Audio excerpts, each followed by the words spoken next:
Assalamualaikum warahmatullahi wabarakatuh. Wilujeng sumping di ieu channel, wilujeng ditepang dangukeun deui sareng simkuring dina acara ngahanca dongeng Sunda. Dongeng Kibata bagian kedua, wilujeng ngadangukeun.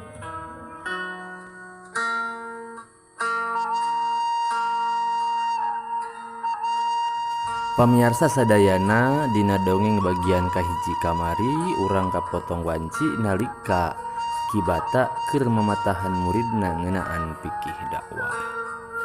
Atuh para wargi anu teu acan ngadangukeun dongeng bagian kahiji mangga engke tiasa didangukeun. Mangga urang lajengkeun ieu carita.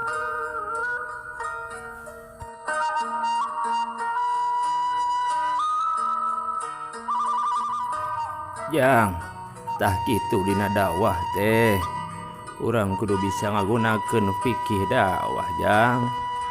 Kitu pokna Kibata harita nutup obrolan ka murid-muridna. Muhun ki ku abdi kahartos pisan. Mohon ki ku abdi kahartos pisan ki. Ojig ayeuna mangka itu geura sararewe geus peuting. Pan isukan teh meunang kudu latihan. Muhun ki atuh pami kitu mah bade leleson heula abi. Mohon ki da cara apa itu bade leleson heula abi ki.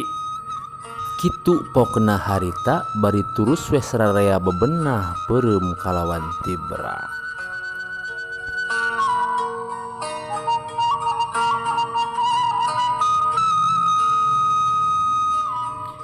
Barang datang wanci subuh, kuniang alam jeung usup harudang kacarai dek salat berjamaah ka tajub. Harita di tajub Kibata geus ngajemprak zikir madep ka pangeran. Terus datang waktu subuh ngalaksanakeun we salat subuh berjamaah. Barang beres salat subuh jeung wiridan pok atuh Kibata nyarita. Kumaha hidup teh kamari geus meunang doa jeung dukungan indung teh acan jang. Atos ki Alhamdulillah. Syukur atuh ari kitu mah. Hayu atuh urang latihan ayeuna. Kitu pokna Kibata harita bari cengkat muru ka palataran paranti latihan. Bral atuh sararea harita muru ka palataran rek latihan aji banting baja. Barang nepi ka palataran pok atuh Kibata nyarita. Anaking kade lamun seg anjeun geus ngawasa ieu ilmu ajian banting baja ulah sambarangan ngagunakeunana sabab ieu ajian teh bahaya lamun keuna ka sambarang jalema. Muhun ki Insyaallah lah abdi tiasa nyeka kana amanat teh ki. Syukur. Sok atuh hayu kieu yeuh. Cileung atuh harita Kibata luncat ka palataran bari terus nyontokeun ajian banting baja ka alam jeung ka usup. Terus atuh ku alam jeung usup diturutan satahap demi satahap.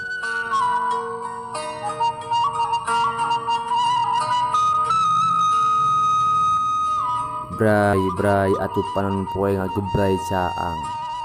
Pok Kibata nyarita. Jang geus cukup jeung najang latihan teh yeuh. Kata mah geus caang ye geus meujeunna meureun salat duha ye. Muhun ki leres jika nama tos cekap pangeun tepan duha. Tapi ke jang engke hidup sabada salat duha jeung sabada mumuluk. Hidup kudu nyampurnakeun ieu ilmu. Ai anjeun jang alam kudu init ka itu ka curug buana. Mani di ditu pikeun nyampurnakeun ieu ajian. Ari hidup jang usup wayahna kudu init ka curug naga pikeun mandi nyampurnakeun ieu ajian. Kitu hidupnya. Muhun ki insyaallah siap mangga ki. Atuh harita sabada ngalaksanakeun salat duha jeung mumulu kalawan nikmat di eta saung. Bral alam jeung usup muru ka curug pikeun nyampurnakeun ajian banting baja.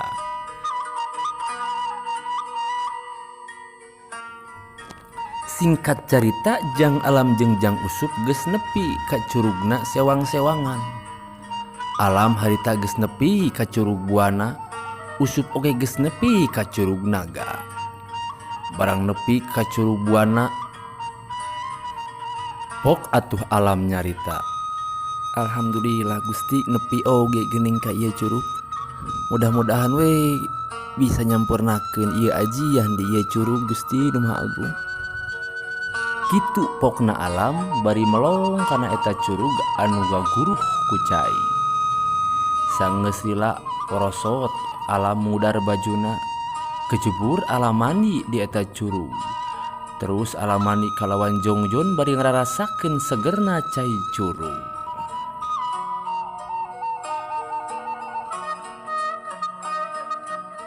Keur ngeunah-ngeunah Jongjon mandi, kolepat aya monyet luncat kana batu, kedewek nyokot baju Alam.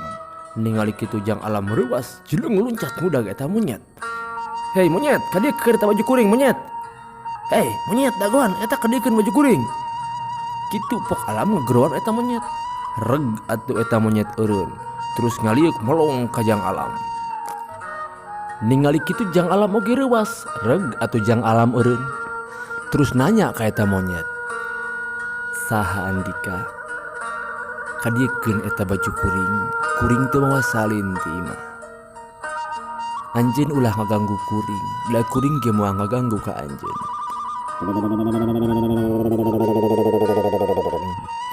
Alam, kuring teh udraya anu ngageugeul di ieu tempat.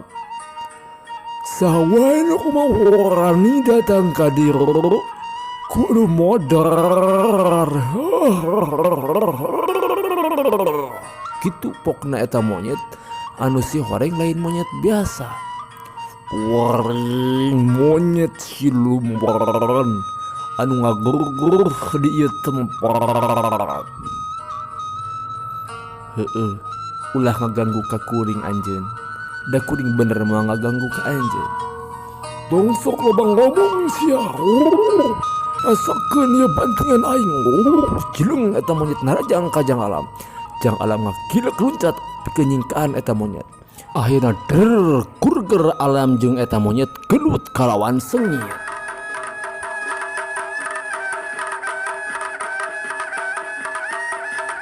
Seak harita eta monyet narajang, leup Alam ngelok. Cilung Alam luncat jeung narajang eta monyet cilung luncat. Buk aya terus-terusan akhirna silih teungel, silih kacak, jeung silih jejeg jeung eta monyet.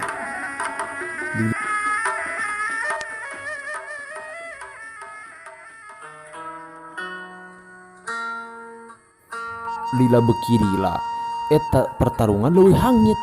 Akhirna Alam teu kuat narimaan tarajangan eta monyet. Jeleng atuh Alam mundur ka tukang. Terus Alam ngamenerkeun kuda-kudana rek nyobaan ngawatek ajian banting baja. Terus Alam reupeum ngawatek ajian banting baja. Barang beres ngawatek eta ajian Alam beuntak. Tapi palah beuntak monyet ngarontok. Alam sakutika ngabanting eta monyet ku peurupna. Habak kacacak eta monyet disada.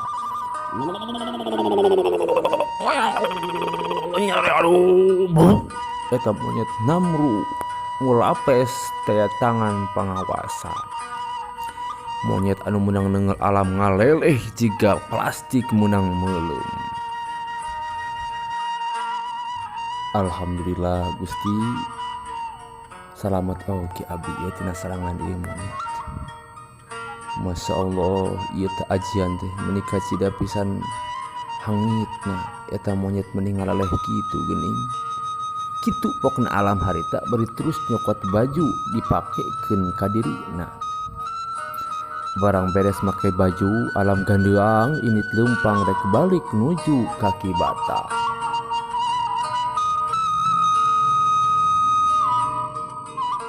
Cageula simpen carita Jang Alam nu geus meunang tarung jeung siluman monyet. Ayeuna urang pedah kumaha kaayaan Jang Usup anu init ka curug naga. Kacaritakeun harita Jang Usup keur ngagandeang leumpang balik ti curug naga si horeng geus beres mandi. Nalika di perjalanan Jang Usup ningali aya hiji budak di udag-udag ku anjing edan.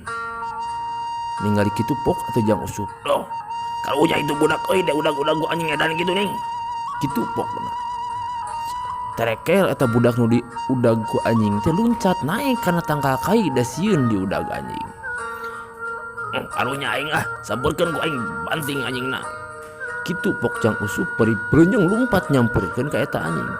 Tapi ningali Jang Usup nyamperkeun eta anjing kareka mencorong ka Jang Usup. Terus eta anjing luncat ngudag ka Jang Usup. Tapi Jang Usup teu anta parah di ngawatak ajian banting baja nu karek di alat tadi isuk-isuk. Habak dibantingkeun ka eta anjing. Kuciak anjing eta bisa au au au au.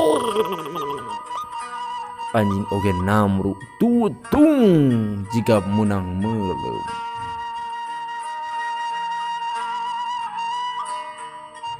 Singkat cerita akhirna dua murid Kibata nyaeta Jang Alam jeung Jang Usup narpi ka saung Kibata.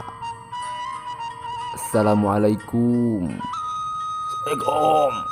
Waalaikumsalam Jang. Oh geus baralik geuning. Sok katukanya dari yuk heula ke aki dek mau heula cai. Keun kitu kedah ngarepotkeun ku abi ki. Ya kira keun ka biki keun wios. Keun kuieu naon Jang dawan di dieu. Kitu pokna Kibata harita. Terus atuh Kibata nyokot cai keluar bari jeung ngawadahan cai. Terus cur kena emuk dibikeun ka Jang Alam jeung Jang Usup. Kumaha Jang? Di ditu teh kapanggih teh curugna. Kentenan ki. Pentenan ka penagi tuh. Bahkan marame di jalan nage. Maneh rame naon cuk? Da apa maneh lam yeuh kieu caritana. Dek atuh Jang Usup nyeritakeun kejadian di jalan tadi neunggel anjing nepi ka tutung. Oh kitu kadah teh kuring oge puguh sarua meunang kajadian aneh. Kitu di sarua dek oge Jang Alam oge nyeritakeun kajadianna waktu tarung jeung siluman monyet. Pok atuh si aki galita. Alhamdulillah Jang ari kitu mah. Berarti hidup teh hasil. Nah ki hasil. Ya kumaha maksud lagi? Iya Jang ieu ragapkeun. Ari hidup tadi waktu terakam monyet jeung Jang Usup waktu aya anjing edan. Kumaha perasaan hidup? Abi teh geus putus asa ki. Da asa eueuh nulungan atuh di tengah leuweung model kitu aya monyet sakitu badagna. Ieu mah musibah badag ki kitu cek pikir abi tadi teh.